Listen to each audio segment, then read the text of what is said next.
Buong puso po ako nagpapasalamat po. Fourth big placer, Johan. Taos puso po ako nagpapasalamat sa inyong lahat. Third big placer, Jason. Marami pong salamat po sa inyo. Second big placer, Paul J. I don't know what to say. Thank you, thank you, thank you. Congratulations, you are the Pinoy Big Brother Double Up Big Winner, Melay.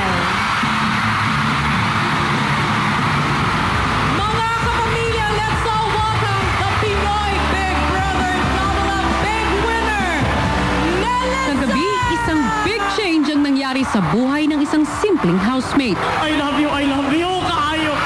Thank you very much. I love you, Lord. I love you, Lord. Hindi ko ma. Jason, thank you sa'yo. At pagkatapos ng 19 weeks na pagtira sa Pinoy Big Brother House, ang kanyang big dream ay tuluyan ang naisakatuparan. Di lang para sa sarili, kundi para sa kanyang mga mahal sa buhay. Ngayong gabi, babalikan natin ang mga big highs na nagpatawa. Hanip ka, baby. Nagpaiyak. Di ako isang palamunin lang, kuya. Nagpainis. Big Brother says, all Jake and housemates dance, then we dance. At nagpakilig sa ating lahat.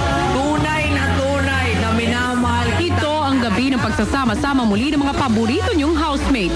Ito ang Pinoy Big Brother Double Up, The Big Reunion.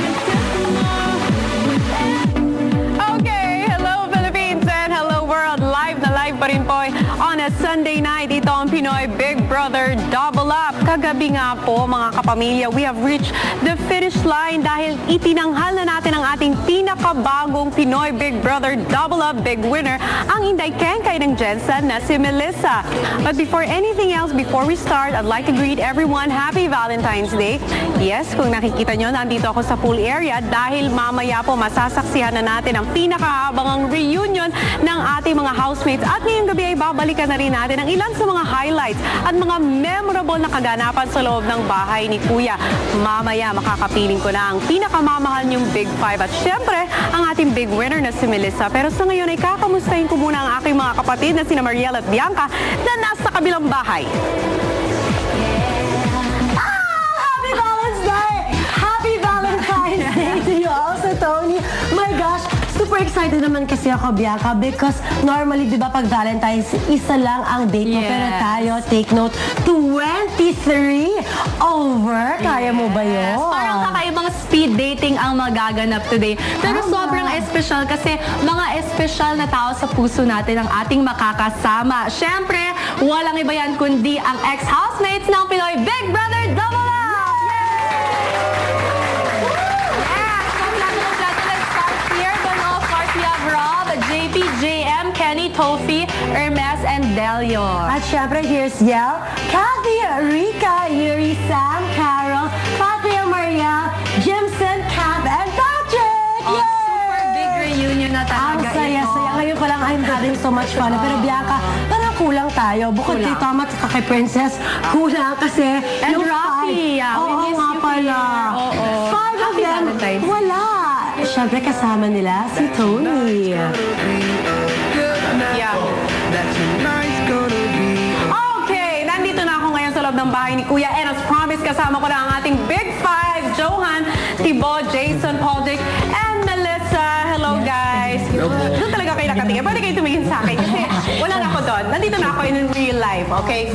Pwede na tayo mag-relax kasi wala naman kayo evict sa inyo, ha? Kasi tuwing mag-uusap tayo, laging may ini-evict, eh. So, magre-relax muna tayo ngayon. Tsaka magkakaroon tayo ng masayang kwentuhan. Magsisimula ako sa ating big winner na na-reunite sa kanyang anak na si Dengue.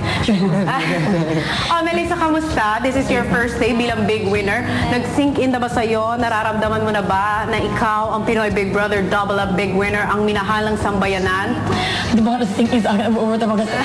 Parang lutang pa rin ako, pero iniisip, parang hindi pa rin ako Oo, kasi busy-busy ka kanina. ASAP, the bus, dire-diretso. Kamusta ang buhay ng sobrang busy? Nararamdaman mo na ba na celebrity ka? Parang ang sarap naman ng feeling talaga kasi tinatawag ng mga tao, Menay! Parang, ilang yun na ako, parang ang sarap ng feeling talaga. Natuwa ka? Ang katawa ko, happiness talaga over ang happiness ko. Wala talaga makapigil, no? Oh, ikaw naman, Jason, ano nararamdaman mo para kay Melissa? Kasi talagang minahal siya ng taong bayan. Oh. At teka muna ha, minahal siya ng taong bayan, pero ang minahal ni Melissa ay ikaw. Kasi kanina sa ASAP, kinonfirm niya na kayo na. Kailan ba nangyari yon? Yung agara na po ako sa bubong. Hindi, kailan nangyari yung sagutan na oo, tayo na? Like, sinabi mo, sige na nga, tayo na. Sa bubong mismo, yun na yung moment na yon? Hindi. Ay, kailan? Ako, i-share niyo yan. Nung kanina sa asap, yung pupunta ka pa sa bahay namin, di ba? Tapos hindi ko na lang ginawa yun. Everything's going through na lang. Sige na nga, mamaya pag-uusapan pa natin yan kasi marami na ako curious talaga sa love story ninyo. At syempre sa buhay mo rin. Paul, Jake, parang fresh ka ngayon. Nakatulog ba kayo? Shower lang po. Nag-shower lang. Ikaw, Jason, nag-shower ka. Kasi narinig kita kanina, gusto mo mag-shower. Nag-shower, very good. Tibo, Johan, okay naman kayo. Sige, eto na. Since okay naman kayo, ngayon pwede na kayo mag-relax dahil papanoorin natin at babalikan natin ang mga unang araw nyo sa loob ng bahay ni Kuya Tung ngayon yung lahat.